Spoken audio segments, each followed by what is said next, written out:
बुजुर्गों, दोस्तों, नौजवानों, अजीज बच्चों, पर्दा नशी खंदासन मेरी प्यारी माँ और बहनों, अल्लाह रब्बुल इज्जत ने बड़ा एहसान और करम का मामला फरमाया कि हम सबको ईमान की दौलत से नवाजा।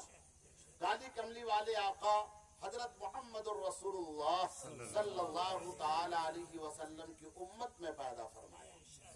तीन नेमतें अल्लाह तबारक व ताला ने हम सबको ऐसी अता फरमाई कि अगर हम लोग पूरी जिंदगी सजदा में सर रख करके अल्लाह तबारक व ताला का शुक्रिया अदा करते रहें कि अल्लाह आपका एहसान है, आपका शुक्र है, तो जिंदगी तो खत्म हो जाएगी मगर इन नेमतों का हक अदा नहीं हो पाएगा। पहली नेमत जो अल्लाह तबारक व ताला ने हम सबको अता फरमाई वो ये कि अल्लाह ने हम सबको इंसान बनाया। 18,000 मखलूकात है। सूरज अल्लाह की मखलूक है, चांद अल्लाह की मखलूक है, सितारे, दरख्त, वृक्ष और ये पत्थर, पहाड़ और ये जानवर और ये उड़ने वाले, ये फुनकारने वाले और ये दहाड़ने वाले सब अल्लाह के मखलूक हैं।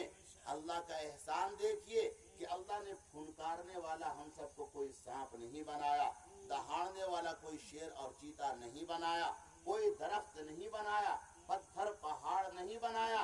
अल्लाह की कसम 18,000 मखलूकात में छांटा और अल्लाह ने फरमाया लक़द खलक़नल इंसाना फी अहसन तक़वीम कि 18,000 मखलूकात में छांट करके अल्लाह ने तमाम मखलूकात का सरदार हम सबको इंसान बनाया, सबसे अफजल।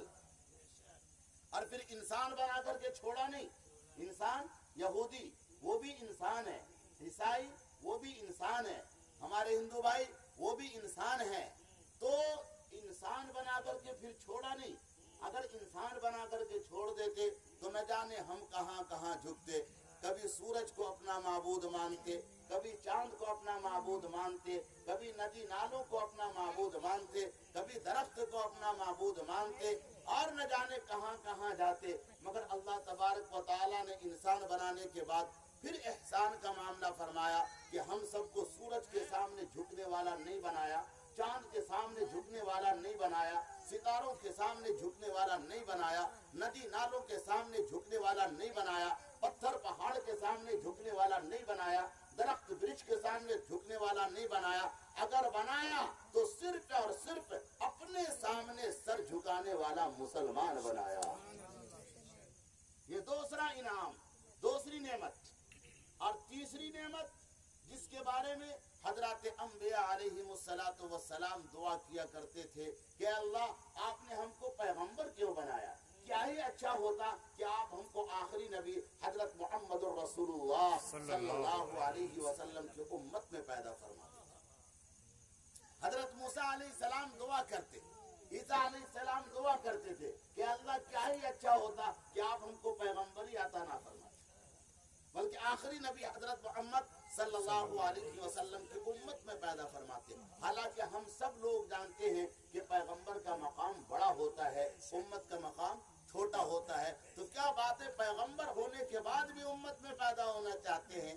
वजह यह है कि उनके पास जो किताब उतरी तौरात और उनके पास जो किताब उतरी इंजील, उस किताब में हजरत मोहम्मद रसूलुल्लाह सल्लल्लाहु ताला अलैहि वसल्लम की आमद के बारे में लिखा हुआ है कि एक वक्त में आखिरी जगत गुरु यानी हजरत मोहम्मद सल्लल्लाहु अलैहि वसल्लम इस दुनिया में तशरीफ लाएंगे। जब वो तशरीफ लाएंगे फिर मूसा अलैहिस्सलाम का कानून नहीं चलेगा, ईसा अलैहिस्सलाम का कानून नहीं चलेगा, तौरात का कानून नहीं चलेगा, इंजील का कानून नहीं चलेगा। जब आका तशरीफ ले आएंगे तो तमाम दुनिया का कानून खत्म हो जाएगा। फिर जो कानून चलेगा वो कुरान का कानून चलेगा। फिर जो कानून चलेगा वो इमामुल अंबिया महबूब किबरिया हजरत मोहम्मद रसूलुल्लाह सल्लल्लाहु अलैहि वसल्लम का बनाया हुआ बताया हुआ कानून चलेगा।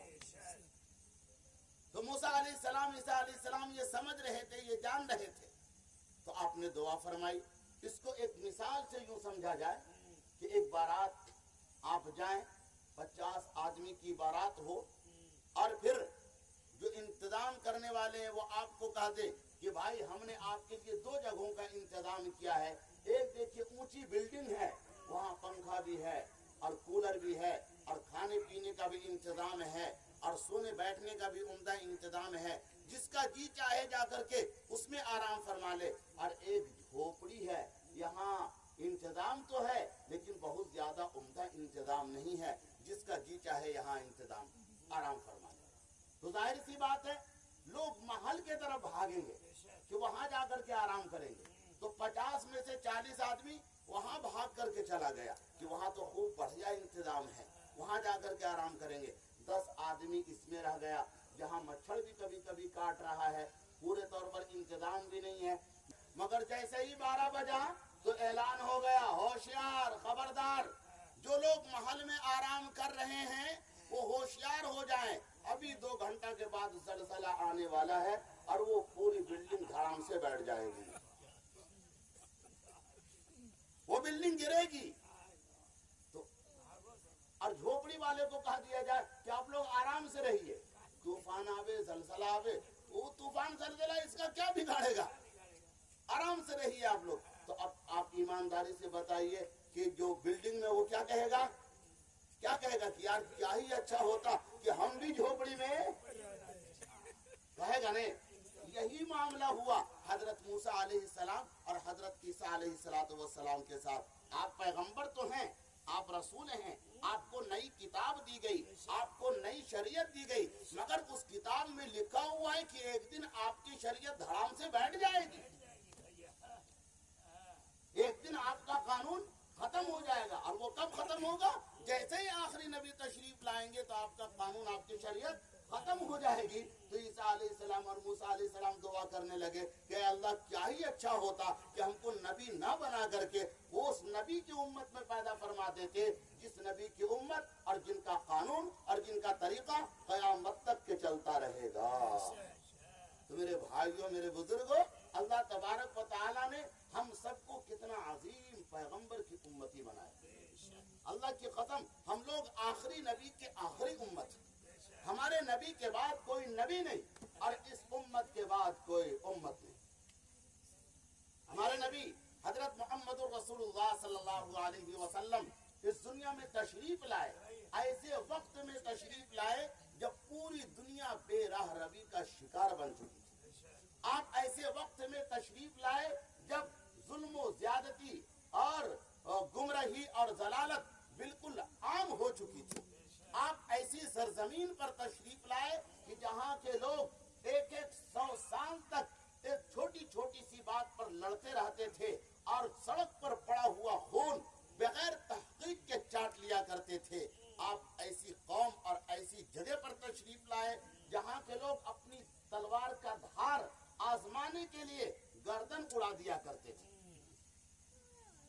آپ ایسے ماحول میں تشریف لائے کہ جہاں بیٹیوں کو پیدا ہوتے ہی زندہ دفن کر دیا جاتا تھا.